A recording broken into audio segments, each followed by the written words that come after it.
Hello, I'm Geoff Wakelyn and we're here at Beetlebank Farm. We think it's really important to pledge our 20% to WildEast and the Map of Dreams that covers across East Anglia.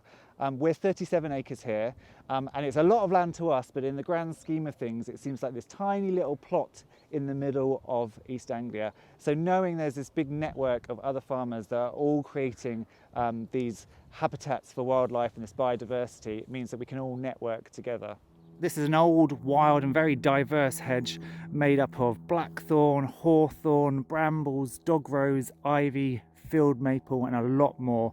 The blackthorn has started to creep out into the field, offering some scrub potential, but the more diverse the hedgerow, the more food, cover and pollination it provides. So on our farm, we have left the hedges to grow out and do their natural thing. So right here, we've got a really diverse hedgerow. We've got these huge, beautiful old oak, and then amongst it, brambles and this lovely hawthorn that's about to come into flower.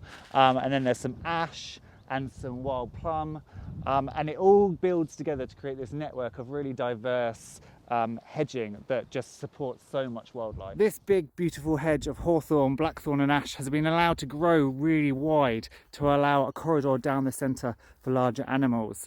Down this end, the natural pond on the left has been connected to the hedgerow with the scrub, allowing animals to move back and forth without breaking any cover. One of the things for us here is it's really important to have these hedgerows as part of our farm. Because not only do they create the landscape and they offer actually farmers some benefits because they offer a windbreak for crops, but also they bring in all of that nature. So not only are the birds flying through the trees and using it as a food source, but animals are using them as a corridor to network through your farm and across your farm to other places. So it's just a really important network of biodiversity across your fields. Here we have the junction of several hedges, and they have these wild edges which are super important as your hedge gets older and wider, because inside they become open and dead, which is fantastic for larger animals to move through, but these wild edges are the perfect place for vulnerable creatures. So we're really lucky here on our farm that we've got a huge diverse amount of wildlife and birds. So just up in this tree, the oak tree behind us, we've actually got an owl box. We were hoping that we'd have barn owls in there, but actually there's a jackdaw family raising their babies this year.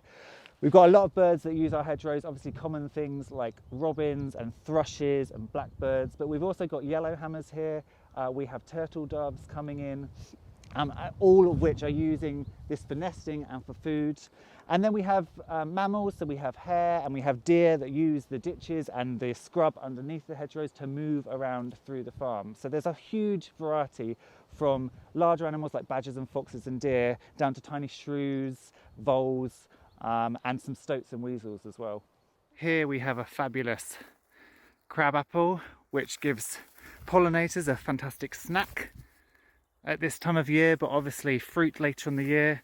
It's neighboured by a hawthorn and a field maple, and then all this fabulous scrub beneath it, which is perfect for nesting birds. Yeah, so my granddad, I think, was a bit ahead of his time. So while everybody else was sort of grubbing out hedges and making these huge fields, he was very much, I'm going to keep my fields as they are. He always mob grazed, he always moved his sheep around every day, and so he liked the patchwork of fields and then the biodiversity that the hedgerows became. So he always left them. So these hedgerows are, 100, 150 years old because they've never been touched, they've never been cut back. He might have taken out a dead tree here and there, but they've been left to wildlife. And I'm really proud of him that he did that, and I'm proud that we can continue kind of that legacy here. This is one of our fantastic oaks, probably over 500 years, growing from this ditch and being allowed to mature in this hedgerow of low-growing bramble and blackthorn scrub, perfect for birds. Of course, the tree itself offers a perching place for birds of prey to hunt from, and the oak offers an entire ecosystem within its one tree. Yeah, we need way more than hedges, because hedges do their part, but actually scrub is probably actually more important, because the hedges are wonderful for corridors, but nesting birds, they need scrub. They need to get into the scrub and feel safe and secure, and the same with little rodents as well, because these hedges grow up But it's not a place for birds to nest because the big corvids will come along and do their part and take nestlings. Whereas things like this scrub and this bramble, so important, and also not just for the birds, but obviously all the berries they produce, the flowers for the pollinators. So if you can have big hedges like this and then scrub alongside, you're really, really making a fantastic habitat.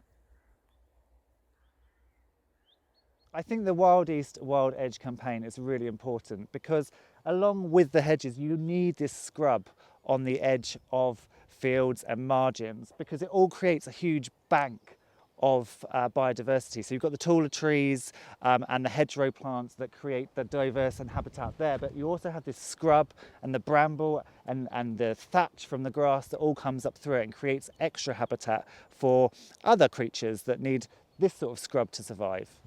So I believe that wild edges are really important and you can grow food and you can farm alongside nature, and I'm really proud that we're managing to do that here.